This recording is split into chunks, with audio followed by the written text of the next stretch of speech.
আসসালামু আলাইকুম। সবাই কেমন আছেন? আশা করছি সবাই ভালো আছেন। আমরাও আলহামদুলিল্লাহ ভালো আছি। সকালে নাস্তা খাওয়ার পরে আমি আমার ভিডিওটি শুরু করছি। এখন বাজার থেকে বাজার নিয়ে আসছে তেল, ডাল আর চিনি। ডালগুলো খুব ফ্রেশ ছিল।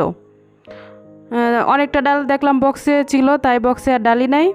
এবার বাজারগুলো গুছিয়ে রেখে দিতেছি। পরে যখন লাগবে তখন আমি বক্সের মধ্যে ঢেলে নিব।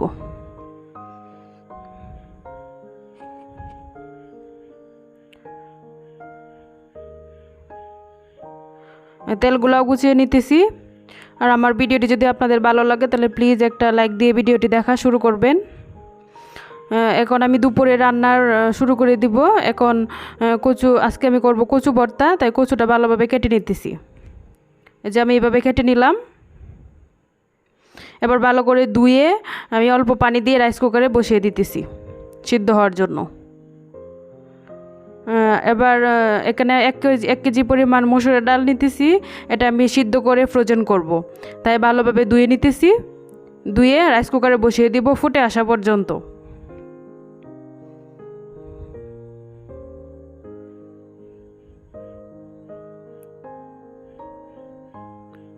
সেদ্ধ হয়ে গেলে পরে আমি ফ্রিজে রেখে দিব ফ্রোজেন করে। যখন সময় কম থাকবে বা বিজি থাকবো তখন বের করেই রান্না করে ফেলতে পারবো।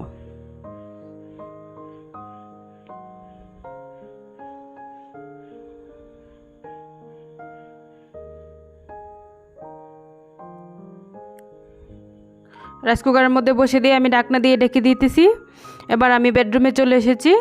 বেডশিটটা চেঞ্জ করব, বিছানা গুছিয়ে নিতেছি। আমার ভিডিওটি যদি আপনাদের ভালো লাগে তাহলে প্লিজ আমার চ্যানেলটিকে সাবস্ক্রাইব করবেন। বিছানাটা আমি ভালোভাবে ঝেড়ে নিতেছি।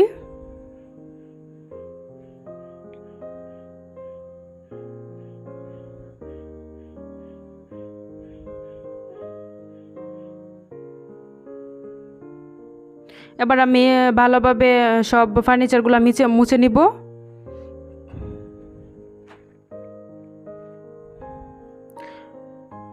মোছা হয়ে গেছে। এখন আবার বেডটা একটু ঝেড়ে নিতেছি।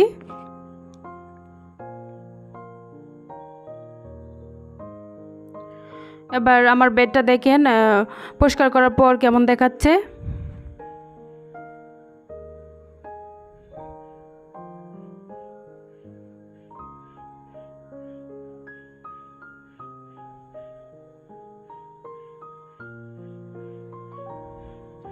এবার আমি সোফাগুলো একটু ঝেড়ে নিব।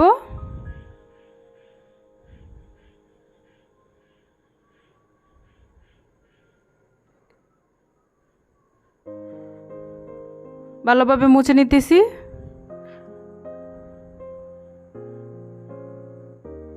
সোফার টেবিলগুলো ভালোভাবে মুছে নিতেছি।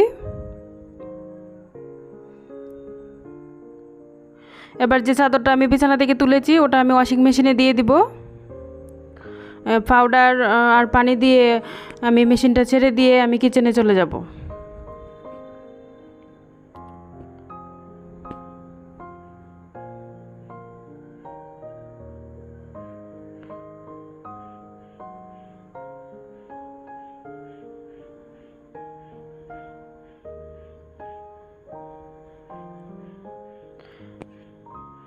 এবার আমি আমার রুমটা ভালোভাবে ঝাড়ু দিয়ে দিব।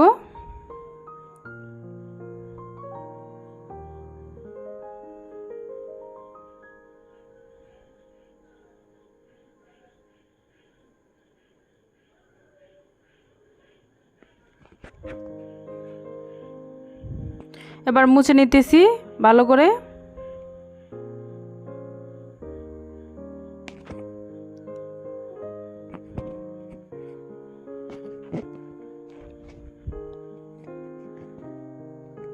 এখন আমার পুরা বেডরুমের লুক দেখিয়ে দিতেছি কেমন দেখাচ্ছে।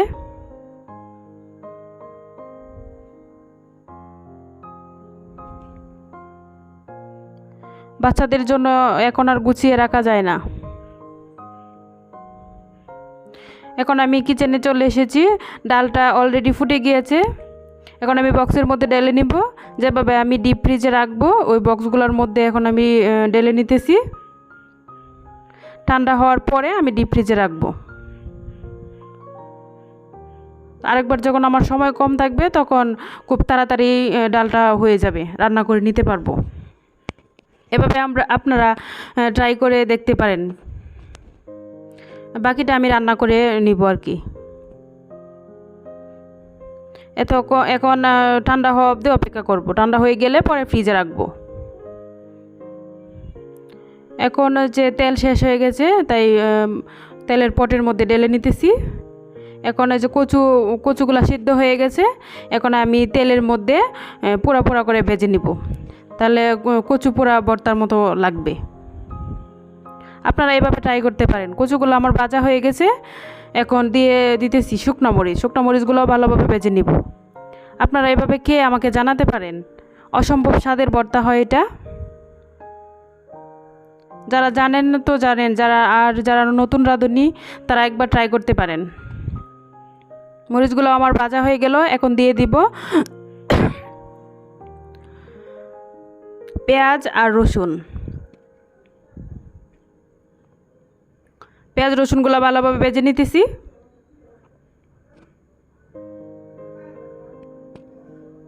ভাজা হয়ে গেছে আমার। এখন ভালোভাবে পাটার মধ্যে পিষে নিব। ব্লেন্ডারেও করতে পারেন, তবে পাটায় পিষলে স্বাদ একটু বেশি হয়।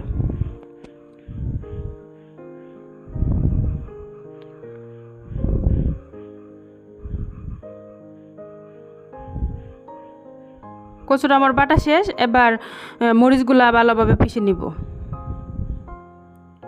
পিষানোর পরে পেঁয়াজ আর রসুনগুলোও পিষে এবার হালকা সরষের তেল দিয়ে ভালোভাবে মাখিয়ে নিব।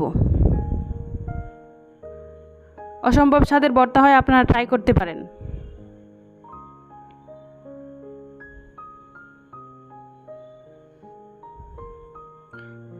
এবার আমি ডালগুলা ফ্রিজে রেখে দিব। ঠান্ডা হয়ে গেছে, এখন ডিপ ফ্রিজের মধ্যে রেখে দিব। এভাবে আপনারা সংরক্ষণ করে 1 মাস পর্যন্ত খেতে পারবেন।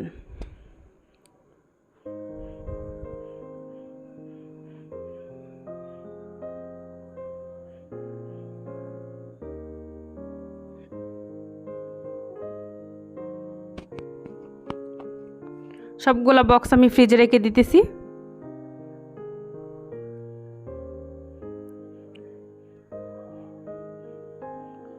এবার আমি ভর্তাটা টেস্ট করে দেখব। আমি যেহেতু খাওয়ার পরে বয়েস দিতেছি, ভর্তাটা কিন্তু খুব স্বাদ হয়েছিল।